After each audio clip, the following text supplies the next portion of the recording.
Welcome everybody. In previous sessions, we've covered the major roles of glutathione, those being summarized by the acronym IDEA.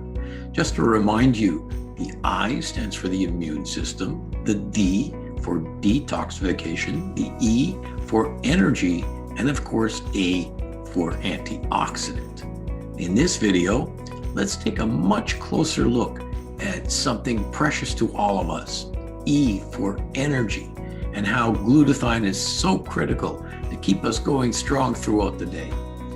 If you want to get more into the topic, feel free to read the chapter on glutathione and energy in my latest book. There are so many ways in which glutathione gives you energy, from simply improving your health to more complex explanations on a tissue level, like muscle strength, to a cellular level, like the elimination of toxins, and even right down to a molecular level, where things like a single atom or electron are considered. Now, who hasn't felt tired for no reason, or didn't wish to have more energy to get through the day or even the next hour? How many people have actually visited their doctor for a medical consultation and been told, we can't find anything wrong with you, or you must just be getting older, or better still, it's all in your head? All of these at times may be true, but as science and research has taught us over the past little while, we absolutely need to consider glutathione as part of the process. There's so many clinical studies that have shown that glutathione levels are correlated with improved physical performance, with improved mental performance, even with better sleep.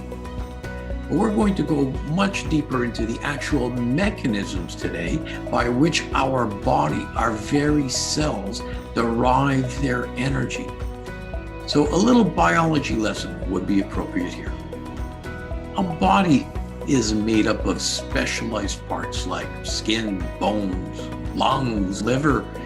Each of these components are constructed of unique tissue, and each of these tissues are made up of specialized cells. So a cell is a basic building block of your body. But this begs the question, what makes up a cell? Well, each cell itself has its own unique parts. Some for storing genetic information, like the nucleus of a cell, some geared to manufacture proteins, like our ribosomes. So is there a cellular machine devised to produce energy? In fact, there is. It's called a mitochondria. Of course, although our mitochondria play a number of different roles, think of these mitochondria like little batteries which are needed to provide power to the cell in which it lives. Cells that sit around not doing much, like a fat cell, have very few mitochondria. Liver cells, which are actively metabolizing biochemicals 24/7, can have thousands of mitochondria because they require more energy. Without getting into a complicated discussion of biochemistry, let's look at a few basic truths about energy production. Whether it's a nuclear station or a campfire, energy production always results in two consequences. Number one, heat. And number two, waste products. Consider a gasoline engine. It requires water cooling, or the engine will eventually overheat, and it requires an exhaust to carry away the burnt fuel. Our mitochondria are not dramatically different. As they produce energy for our cells, they too produce excess heat and waste products in the form of free radicals. Just to remind you, a free radical is what causes oxidative stress, and we've learned in the past that the major substance in our body that fights oxidative stress is our good friend, glutathione. Mitochondria are absolutely dependent on glutathione to handle the heat produced and to neutralize the potential damage done by free radicals and oxidative stress. It's our master antioxidant, the glutathione, once again to the rescue.